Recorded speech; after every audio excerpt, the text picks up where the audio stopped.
Good afternoon. I'm Ginny Van Duzen, Director of Alumni Career Development at Holy Cross, and I'd like to welcome you to today's webinar.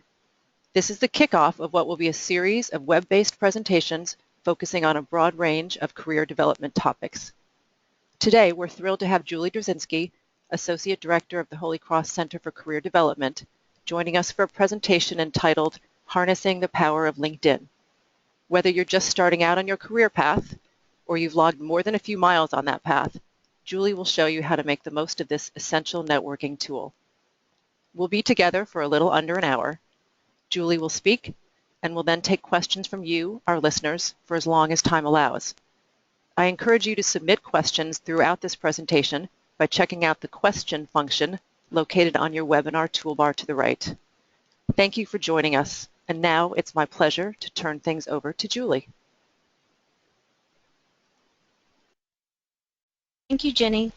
As Ginny mentioned, networking and leveraging LinkedIn is an important part of ongoing career development. So at the end of the session, my hope is that you'll be able to create a robust LinkedIn profile, use LinkedIn to find and effectively network with Holy Cross alumni, and utilize targeted LinkedIn groups to create a stronger online presence.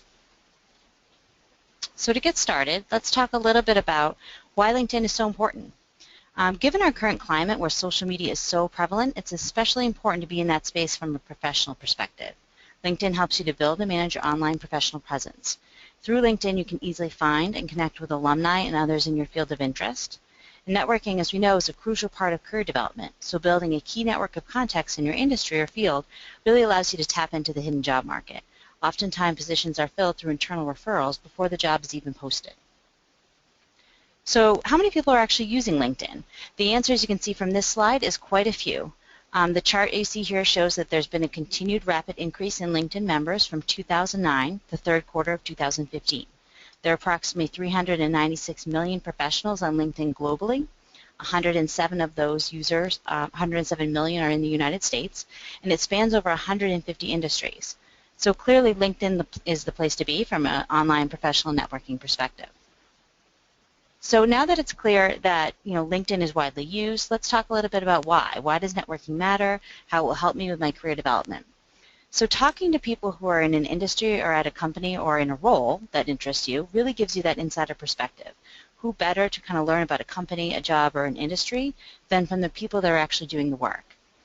Effective networking also helps you to market yourself by showcasing your strengths and experiences as you make new connections and leverage the strong Holy Cross alumni community. So the bottom line is that when it's done right, networking really works. More than 70% of people land jobs through networking versus the traditional approach of applying to a position via either a job board or directly on a company's website. So it's important really to build the foundation now for an effective networking strategy long term. So now that we've established using LinkedIn is a good use of time, I'd like to use the rest of our time together to really look at the site and kind of demonstrate for you how to get started and how to use it effectively. So at the end of the session, I'll walk you through how to create an effective profile. We'll talk a little bit about connecting with coworkers, families, friends, and other people that you know personally. We'll spend some time really looking at how you leverage the powerful Holy Cross alumni community and how LinkedIn can help you do that really easily. And then we'll end with talking a little bit about how and why it's important to kind of join some groups or follow companies on LinkedIn and how that can help you kind of do some targeted networking as well. So why don't we get started I'll pull up my LinkedIn profile as I walk through some of these with you. When you first log into LinkedIn, it's important to note that for those of you that are logging in for the first time, it's going to prompt you to enter some basic information, and then it will set up kind of your initial profile for you. It also will present several pop-up boxes to try to kind of automate some of the procedures or steps for you, such as emailing your entire contact list. I'd encourage you to skip all of those automated options. I think it's important to give yourself total control over building your profile and connecting with people. So if you're logging in for the first time, put in your basic information and then click kind of skip throughout until you get to the point where you can just build your profile kind of from scratch. So let's use my profile as an example, and I'll walk you through how to kind of create one or make it more effective. So if we click on profile up at the top, it'll bring up my profile. One of the first things you'll be doing when you input information is kind of just setting up like your headline, your tagline around who you are and what you are currently doing from a professional perspective. So you'd obviously be entering your name. You'd be entering your current title, which really reflects kind of the position you hold currently. from a professional perspective. And then I'd really strongly encourage you to add a photo. Research has shown that people are 11 times more likely to view your LinkedIn page if there's a picture. People like visuals, so it doesn't have to be a professional photo that you've had done. It can be standing against kind of a neutral looking background, either a wall at home or at work. Having someone kind of take a headshot from shoulders up works just fine for your LinkedIn profile. But definitely take the time to get a picture on there. Once you've created that basic information, you're really then going to be populating the different sections of LinkedIn. One of the first things I would encourage you to do is to add a summary. So your summary section is kind of a version of your 90-second elevator pitch. It includes a few sentences that really describe your background, kind of your skills, your professional focus area. It's a great opportunity for you to kind of right up front share with people that view your profile on LinkedIn who you are and what you're about and what you're focused on from a professional perspective. So think about what you would say to someone if you met them at a networking event or a career fair or any kind of social, kind of professional focused event. If they asked you to tell them a little bit about yourself, this would be a version of what you might say in that summary. So if you look at mine as the example, it says learning and develop a professional with expertise in career counseling and experiential learning with a master's degree in training and development. Support college students in identifying and attaining their career development goals through development of internship and job search strategies with a focus on networking tools and techniques. So again, it doesn't have to be kind of complete sentences. It can almost be that resume speak where it's kind of short sentences in that paragraph format. You can also include some specialties or skills. So if we actually click on this, you can see it since we're kind of in edit mode right now. You'll see I also list some specialties that I feel like I possess. So again, it's an opportunity for you to kind of set the tone, the stage right up front when people are first reading about who you are and what you're about from a professional perspective. Once you create the summary, it then gets fairly easy. From that point on, you're really just utilizing your resume and copying and pasting a lot of information into the different sections of LinkedIn. So for example, there's an experience section where you can add kind of past or present positions that you've held. If you volunteer, kind of donate time in your community, there's a volunteering experience section where you can highlight that separately. If you speak a different language and you want to highlight that, there's a language section. So there's a number of different, even beyond just what you're seeing here, you can click View More, and there's all kinds of different categories that you can utilize to kind of show, who you are and what your experience consists of. But if we look at the education, or experience section rather, as an example, if you click on Add Position, this is how you're actually adding the information. And again, you can copy and paste right from the resume where you can put the company name, kind of the title. This might be a position you currently hold. It could be something you've done in the past. The city and state where you've done it. And then the time period. If it's someplace you currently work, you can check that box, which just kind of sets it up as when you started to present.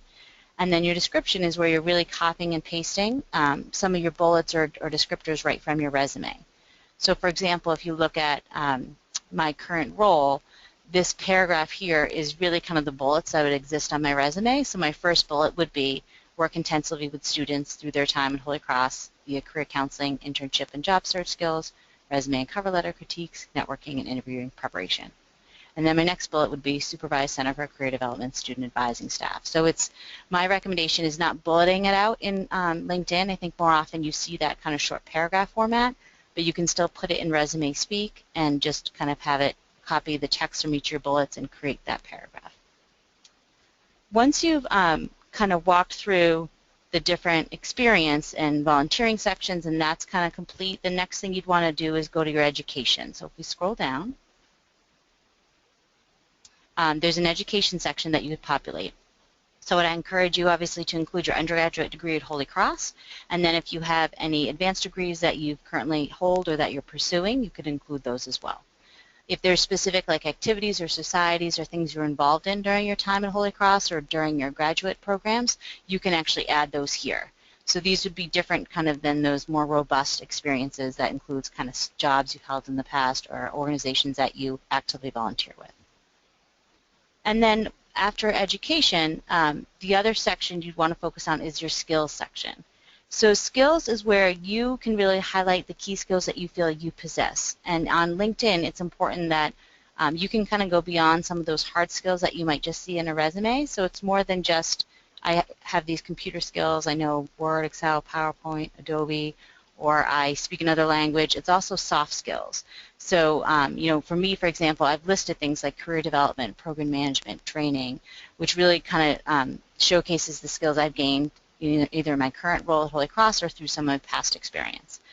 When you add a skill, people can also endorse you for that skill. So just to show an example, if I click Add Skill, you would actually use this box to find the skill you wanted to add. So you could type in something like communication, and then you could just choose that, or it's going to give you lots of different versions of that skill. So there's kind of a large list that you can pick from. You can just type in what makes the most sense.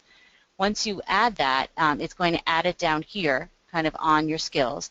And then the other thing you wanted to do is really focus on this endorsement section. So what this means is that people, if once they connect with you, can actually take the time to endorse you for a particular skill.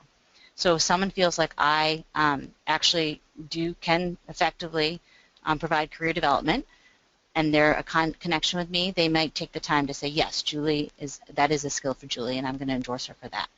I would encourage you to be endorsed. I think that's a kind of a more popular focused feature of LinkedIn. I think recruiters tend to look at that as well when they focus on some skills, but you want to be able to have control over that. So I would also include you to keep all these boxes checked, which means that when someone endorses you, it's going to kind of let you know that. So if someone endorses me for a skill, I get an email from whatever email I've set up to log into LinkedIn. It goes to that email box. It says so-and-so has endorsed you for this skill, and I have to actually kind of go into my profile and save that for it to show up on my page. So it provides me control over managing that. Sometimes in the past, people have gotten endorsement happy, and they've endorsed everyone under the sun for all different kinds of things. So if someone endorses me for something that I don't feel like is a key skill that I want on my profile, I can just not save that when I see that coming through.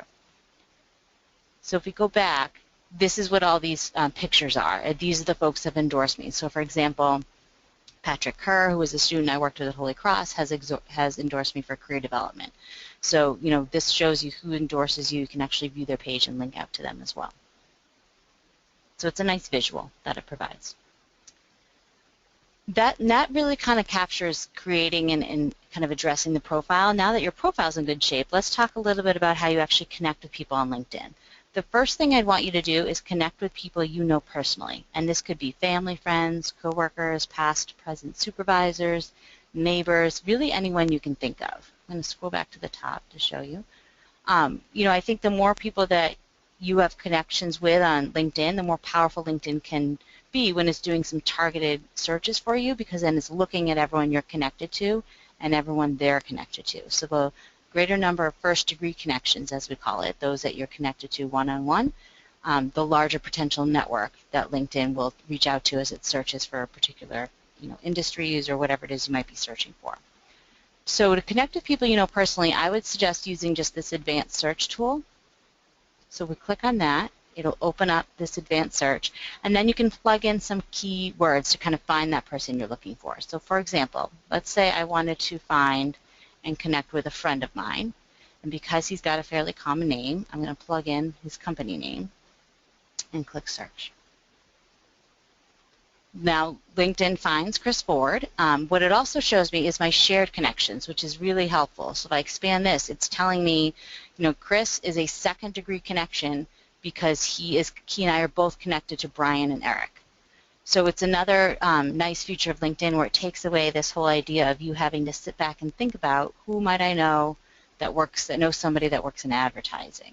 It'll really do that for you. So if you're doing some targeted searches over here and maybe plugging in a particular company or some keywords, it'll look first to your first-degree connections and then look to your second-degree connections and will show you, hey, you're both connected to these people. So it's a nice way to find people that you have in common where you can get introduced through those first-degree connections. If I, because I know Chris and he's a friend of mine, I feel like, okay, I don't need to have Brian or Eric introduce me. I'm going to just go and send him a connection request directly. So if I click on his profile and then I click connect, it's going to give me the option of first specifying how I know Chris. So here I choose friend. If you're finding people that may be a classmate, someone that either went to Holy Cross or is a fellow Holy Cross alumni, you could choose classmate and then choose College of the Holy Cross. If it's someone that you've worked maybe with at a past or present organization, if you choose colleague, the drop-down is going to pull in all of your entries in your profile. So, I was a career counselor at one time at Worcester Polytechnic Institute. If that was someone that I worked with there, I could choose this to say, this is how I know them. It's during my time in that role.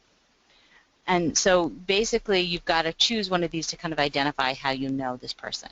And then I'd encourage you to personalize that note. I think that it's a nice touch. If you don't personalize it, it's going to look like this, and it's pretty clear to people when they get the connection request, and it says, I'd like to add you to my professional network on LinkedIn, dash your name, that you didn't take the time to personalize it. So even if it's someone you know, it doesn't have to be lengthy, but just taking the time to maybe write a quick note.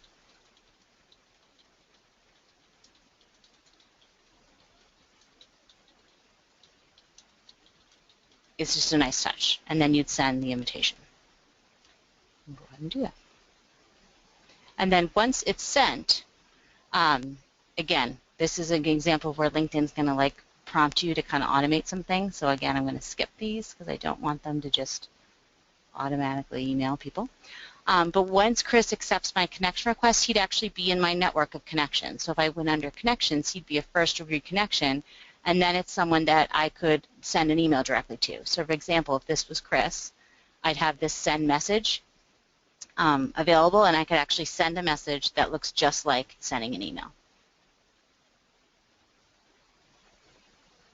Okay, so then once you've done that, kind of taken the time to find people you know personally, send those connection requests, and kind of build out the number of first-degree connections you have, the next thing I think you'd want to focus on is also really using Holy Cross alumni and leveraging that community to kind of identify alumni and find Holy Cross alums that you might want to reach out to that have some common thread, whether it's they're in an industry that interests you or a company or in a city.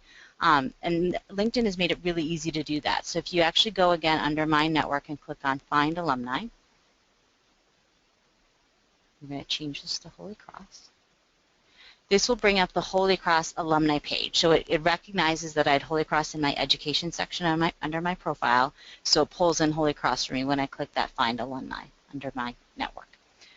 If I click Show More here, this page allows you to really kind of filter these results. So what this is telling me is there's 19,448 alums or current students. These are people that have College of the Holy Cross in their education section on the profile. So the majority are alums, and then there's certainly some current students that have created a LinkedIn profile. And then you can filter by different kind of factors. So I can look at where they live, where they work, what they do. These would be different kind of industries or kind of focus areas. If I scroll over here, I can also look at what they studied. So if I want to look at just alums within a particular major, what they're skilled at, this would be tied to kind of those skills that they've included on their profile, and then how you're connected. So this is showing me of the 19,448, 219 of them are first-degree connections to me, so I'm already connected with them. Of the 219, that then broadens my second-degree connections to 6,916. Group members, and we'll talk about groups in a minute, but those that are belong to a similar group as I, and then kind of everyone else. So it breaks down kind of that degree in which you're connected to them.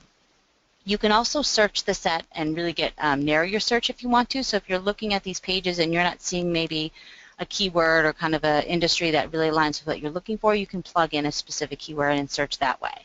So if you want to search for people in particular roles, like I want to look at someone that is doing business analyst work, I could type that in here. I can also specify the years in which the alums attended the college. So if I want to look at more recent alums, I could plug in recent dates. If I want to look at alums in the 90s, I would plug in, 1990 to 1999, and that will limit the results. So as an example for us today, let's assume I want to look at alumni that are in media and communication. So I'm going to click on that, and you'll see when I do that it changes. So now I'm looking at 1,009 alums that are in media and communication, and then this is now where those folks live and work. And then if I really want to narrow it and say, okay, I want to look at alums in media and communication that are in New York City, I'm going to click on New York City, and then it's going to filter it further and bring me 273 results. And then if I scroll down, all those folks are down here. So then if I wanted, let's say I'm scrolling through and I say, oh, let's look at Kate Rollis as an example. And I'm going to view her profile. It's going to show me Kate's page. I'm able to go through and read about, what she's done. Some people have more details than others, on the profile. I think you'll find that as you're searching for different people. But it shows me a nice kind of run through of some of her experience and what she's done and where she's worked. I can see kind of the skills she possesses. If I go down, I can see that she graduated from Holy Cross in 2008 with an econ degree in a concentration in environmental studies. I can see she went on and got her master's at UMass Amherst. So if, let's say, Kate is someone I'd really like to talk to. She's doing some marketing work that really aligns with my interest, and I have a particular interest in kind of financial services. I'm going to click Connect, and then I'm going to choose Classmate, and Holy Cross is how I know Kate. So even though I technically don't know Kate, she's kind of a stranger, we have that common thread of Holy Cross, so it's perfectly acceptable for you to choose that and then definitely personalize the note to kind of leverage that Holy Cross connection. So in my note to Kate, I would say, Dear Kate, I came across your information on LinkedIn. I'm also a Holy Cross alum, class of 99. I am really interested in marketing, and I was hoping to connect with you on LinkedIn. So it's kind of who you are, why you're reaching out, leveraging the Holy Cross connection that you have, and a little bit about what she's doing that you found interesting, and just first asking her to connect. I think often you'll find that alums will accept your connection request. I think the alumni community is so strong that people are more willing to talk to one another and help one each other out. So assuming Kate accepts my request, again, she'd be then a first degree connection under my connections, and then I could follow up with her and send her an email and say, this was Kate. I'd send her a message and say, thank you again for accepting my connection request. As I mentioned, I'm really interested in marketing. I'd love to learn more about the industry. You've got a lot of great experience in that field. Would you be willing to talk with me? Could we just set up some time so I can learn about your career path and your experience and kind of what you found helpful? So again, it allows you to kind of leverage the alumni community, target and find alums that are doing something or at a company in an industry that interests you, and then follow up to see if you can set up some time to talk.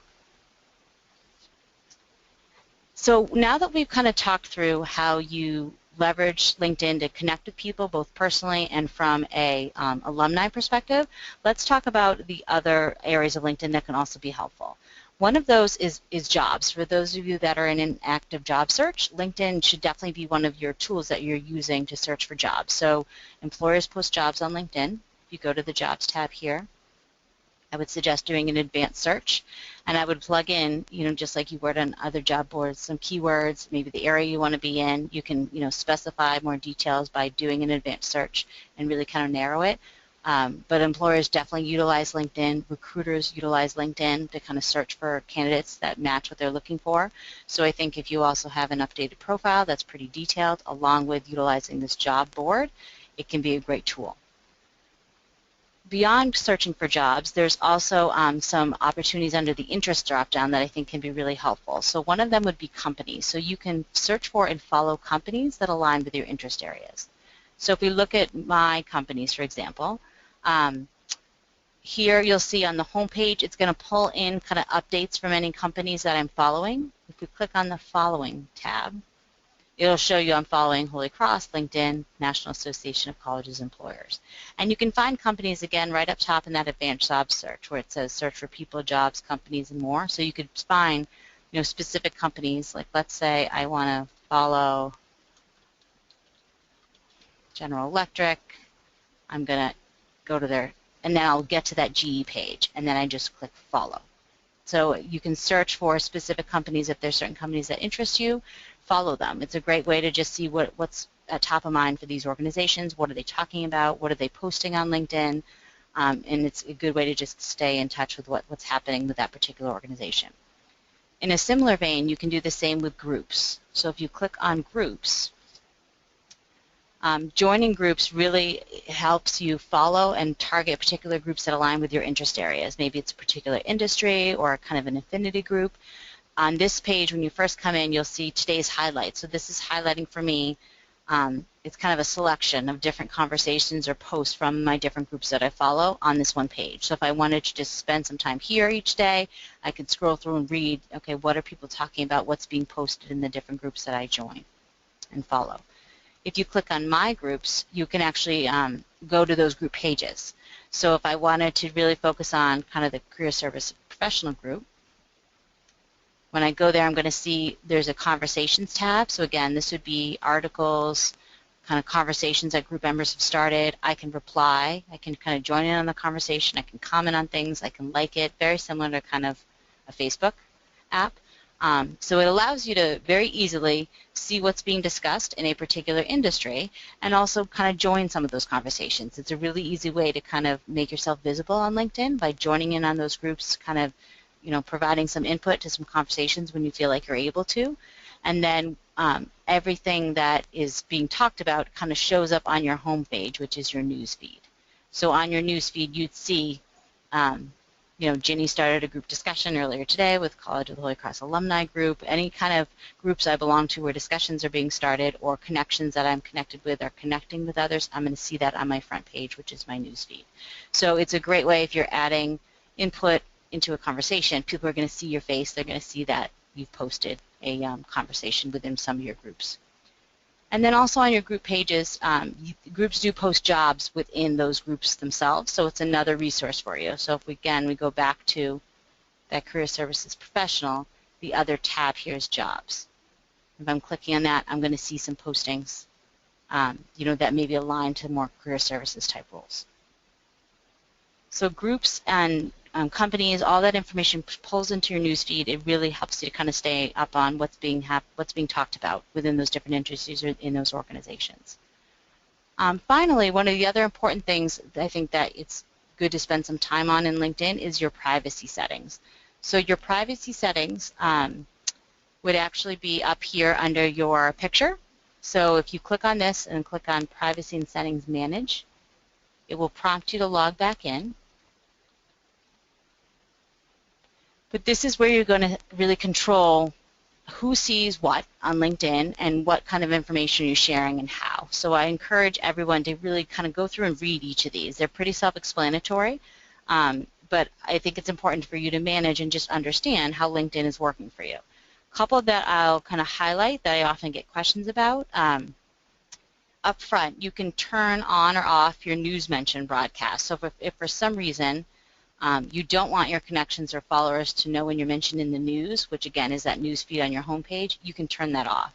I think it's helpful to have it on because, as I said, it's an easy way to kind of keep yourself visible. If you comment on a discussion in a group or connect with other people, they're going to see that and they're going to see your face, and it's just an easy way to kind of be visible on LinkedIn. Some of the things that you might think about managing a little differently is choosing whether or not to share your profile edits and who can see kind of that activity feed. So if you're just starting out and really either creating your profile for the first time or going in and making a lot of updates to it to kind of enhance it, I might uncheck this to say, I don't want people right now to see my activity updates. So what this means is every time, right now when I have this checked, every time I make an update to my profile, that's part of kind of my news feed. People will see that. Julie Drzezinski has updated her experience section if I made a change to one of my roles currently. If you're, again, creating it for the first time or making some changes, you probably want to uncheck that so that they're not seeing an activity feed every time you make a change. Once you have it pretty set, I would check it so that if you do make a change, if you get a receiver promotion or you have a change in role, that people are seeing that and it's kind of being visible for them as they get on LinkedIn and view their news. You can also select who can see your activity feed. So I would encourage you to choose your connections. I mean, you can choose everyone, which again, I don't think you want everyone on LinkedIn to see kind of what you're doing. I think most often it's your first degree connections. Your network would be your first degree connections and then everyone they're connected to, so kind of those second degree connections. But I think when you're making changes and you have updates coming through, it's those first degree connections, the people that kind of know you personally, that you want to see what's happening right now from you in your life from a professional perspective. And then another often question I get is about this select what others see when you view their profile. So I think that the option you choose here is going to differ depending on where you are in your kind of professional career.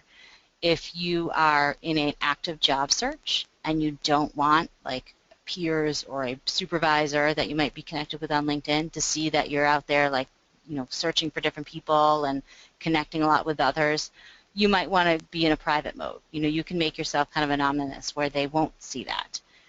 If you are kind of in a spot where you're not actively searching for something, you're using LinkedIn just to kind of broaden that network and connect with people, I would recommend that you are visible. I mean, the purpose of networking and the purpose of LinkedIn is to kind of reach out to others and connect with them. So I think it's okay for people to see that you're looking at their profile, that you're then sending them connection requests and you're connecting with others. I think the only time you might change that, like I said, is if you're in a job search and you want to be kind of more anonymous. And then, I won't, in the interest of time, go through each of these, but I think as you move through each of them, I would spend some time reading about what they mean and making sure they're set up the way you want. You can then also move from, so we're looking at your profile right now, you can move through the different aspects of LinkedIn. So you could look at your communications and set up how often you get emails, the types of messages you're willing to receive. You can also do some privacy settings around your groups or companies. So if you're viewing different groups or you're getting emails from groups that kind of give you a digest of what's being discussed, you can set up how often you receive that, whether it's daily, weekly, never. So you can turn off your notifications when you're joining groups. So it really is just a personal preference around how you want people to, how you want to receive information and how you want people to see kind of what you're actively doing on LinkedIn. And then your account is just really more your settings, and kind of it helps you. You can do this right from going to your profile like I did, but in your settings you can also change your profile photo here. You can kind of manage content and what you want to show. Again, depending on where you are in your professional career, this may differ, and you might make some changes throughout. But settings is an important aspect that I think is important to just spend some time so that you clearly understand how people are viewing what you're doing on LinkedIn. So that really kind of covers the gist of kind of LinkedIn from soup to nuts. If we go back to the presentation, one of the couple key takeaways that I'm hoping you can focus on or think about after the session today before we get into some questions is, number one, if you haven't already, go to LinkedIn, sign up, start creating that profile. As hopefully you saw as I walked through, it's very easy, it's pretty straightforward, lots of copy and pasting from the resume. If you already have a profile, just think about, is there anything I talked about today where you think, I could probably enhance some of that, or maybe I don't have a summary and I want to add one. So just get that profile to kind of 100% to make sure that you're really being represented as best as you can be and that all your kind of professional skills and experience is being highlighted. Connecting with people, kind of start with just people connect with as many people you know personally to kind of build up that network, those first-degree connections, and then start finding and inviting alumni to connect. Utilize that Holy Cross alumni page. Either send a connection request directly to an alum and choosing College of the Holy Cross, classmate as how you know them, or if you have similar kind of second-degree connections, you could go through those common connections and ask people to introduce you. It's really a personal preference. If you're both connected to someone and you know that person well and you feel comfortable asking them to kind of do a virtual introduction, that's a great way to kind of build up that network as well. And then spend some time really thinking about what are the companies that interest you, which ones might you want to follow so you can kind of stay current on what's going on and what they're focused on and talking about. Think about some of the groups you might want to join. There's a number of Holy Cross alumni groups that you can definitely leverage. I would just do a search for Holy Cross alumni groups. You're going to see the entire list. Choose ones that really align with kind of you and your interest areas. And then as you're engaged with those groups, really listen to what's being discussed. What are the questions or conversations that are being posed? Are there questions you might want to ask? Are there comments you have that will really allow you to kind of connect with those experts in an industry and kind of get yourself visible and out there? And then, as I said, lastly, really spend some time with those settings, customize those, make sure you understand how your LinkedIn profile and your LinkedIn account is set up so that you're presenting yourself in the way you want to be presented and people are seeing what you want them to see. At this point, it looks like we do have some questions, so I'm going to turn it back to Ginny now to facilitate the Q&A. Thanks, Julie. Yes, we do have some questions. Let's start with this one. A listener asks, do you have any thoughts on directly reaching out to someone versus getting introduced? Great question. I think that getting introduced is a great way if you feel like that common person that you and the networking contact you're targeting have in common is someone that you know fairly well, you're comfortable going to and asking them to introduce you. I think it's a nice, easy way to utilize LinkedIn and to build up that network because it kind of takes away that hesitation that some people have when they're reaching out to someone that's kind of a stranger for them. So if you have someone in common, I would definitely leverage that person. And just, I've done this many times as I've worked with students. If you, reach out to that common person, let them know that you notice they're connected to so-and-so who is, working in this particular industry, which is really an area that you're hoping to learn more about. Do you think he or she would be willing to talk with me? Would you be willing to make a virtual introduction? And then that common person can reach out, and get you both on an email and kind of do that to kind of start the conversation. It's an easy way for then you to connect with someone on LinkedIn, but then also, set up that informational interview right from the get-go.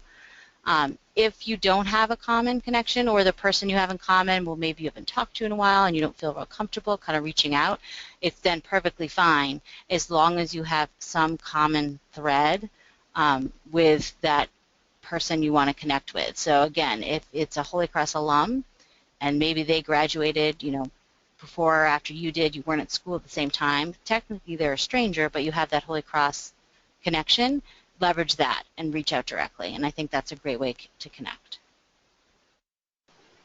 All right, we have received a number of questions about LinkedIn Premium. Folks asking if it's worth the cost. Would you recommend paying for it in order to be able to connect with additional individuals with whom you don't share many connections when LinkedIn prompts you for their email address and you don't have the email address for the person you want to connect with? So thoughts on LinkedIn Premium? That's a great question. My thought is I personally don't feel like it is worth the cost. I think if you're a recruiter and you're on LinkedIn and you're actively searching for candidates and posting jobs, then that might be a different story. Maybe LinkedIn Premium makes sense. I think if you are, just a professional that wants to get on LinkedIn and connect with people and find different people that have similar interests, I think you can do that without premium. I don't have a premium account. Everything I walked you through today was just done using basic LinkedIn. I'm on LinkedIn an awful lot. I work with it very closely as I work with students in the Career Development Office at Holy Cross, so I'm doing searches all the time with them to kind of walk them through how they use it to find, alumni or peers that might be sharing similar interests. And I've never hit like a block where LinkedIn is telling me, oh, you've done too many searches and you need to go to premium.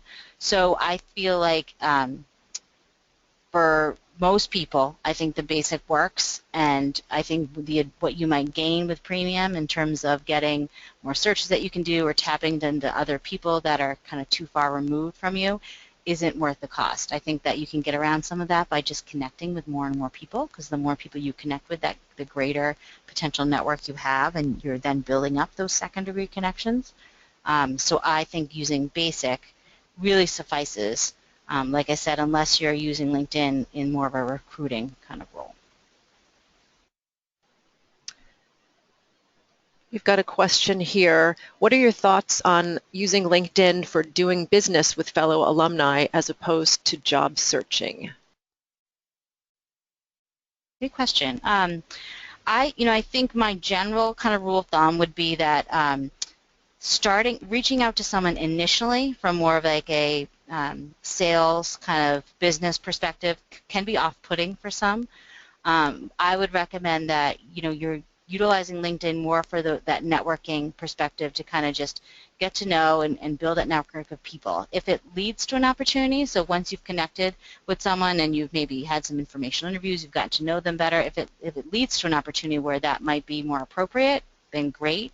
I think, though, that the purpose of LinkedIn is really to kind of connect, network, build that group of people that you feel like have similar kind of interests from a professional perspective that you can learn from and grow from, and not so much focused on kind of that business or sales area.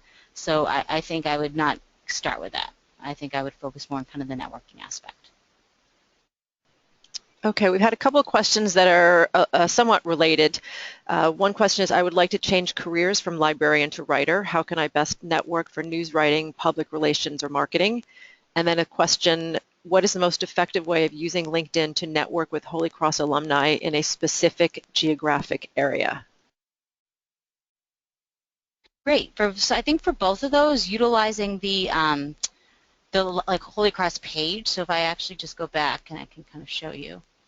I think for both of those questions, if you go to this My Network and then find alumni page, I think it's utilizing this page to really target your search. So I think that, again, where they live, you could specify the specific area. You could search, put a specific geographic region up here. Or for publishing, those kinds of fields, you could, again, look for, is it matching kind of what they do down here, or do I want to just plug in a specific keyword here to kind of search the set? I think that would be the best way, because then that's going to, just to show you, it'll go ahead and like give you those alums. So if I click on publishing, it changes it to 673. And again, I could narrow that further by choosing like the geographic location, but then all those alums are down here. So it gives me an opportunity to really filter for whatever it is I'm looking for. So I think this Holy Cross page can be incredibly powerful and really easy to kind of target that search and find exactly the types of alumni you're looking for.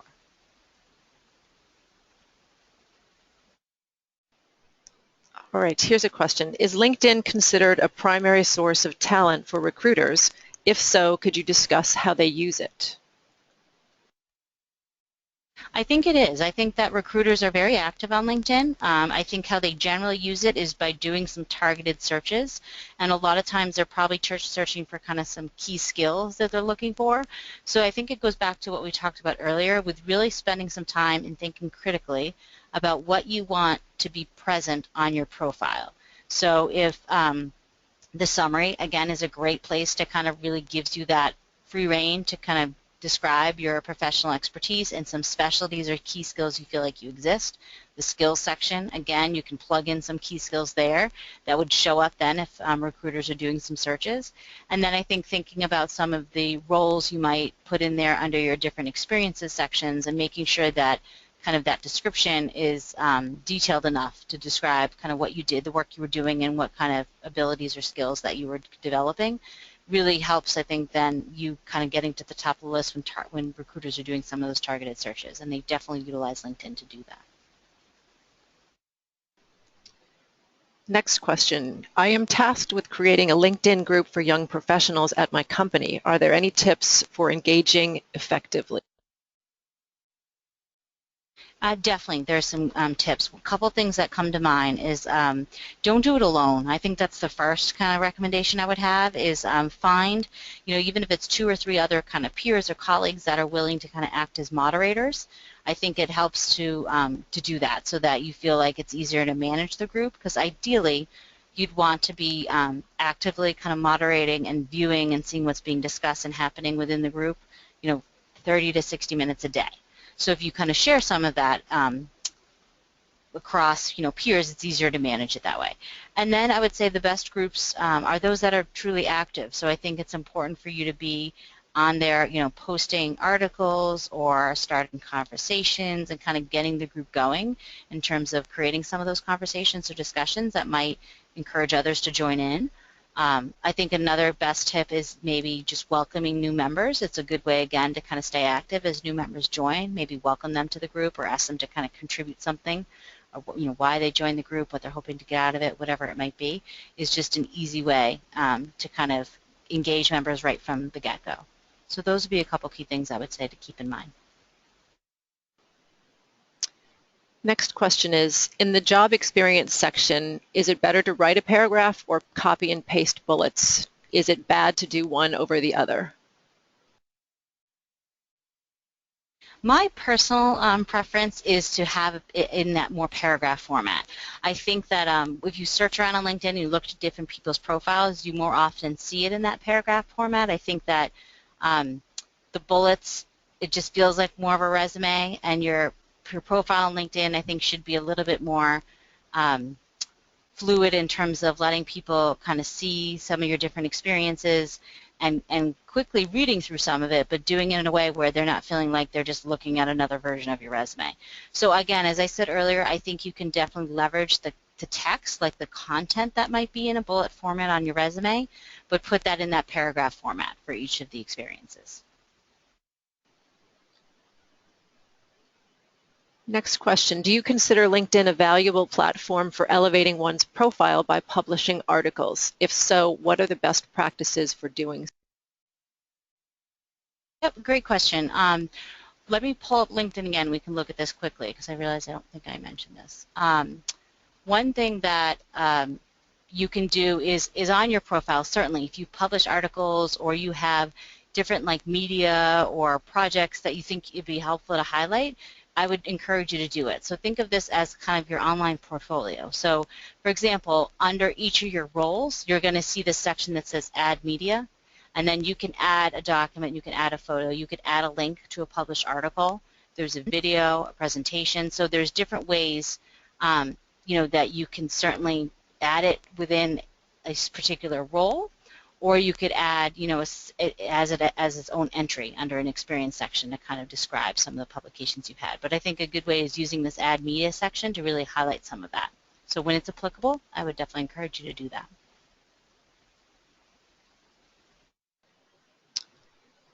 Okay, and one thing I do want to note, we've had a few questions about groups. LinkedIn recently has made some changes to groups that, without going into major detail here, means that a lot of them are no longer visible publicly. So if you do a search for a specific group name, it might not show up. If there is a specific Holy Cross alumni group, industry group that you're interested in and can't find it, for instance, the Holy Cross Lawyers Association, something like that, just give the office a call or send me an email and I will put you in touch with the manager of that page so you can be added to the group. It looks like we are set with the questions. I don't see any others coming in. Many thanks to Julie for sharing her time and knowledge with us today.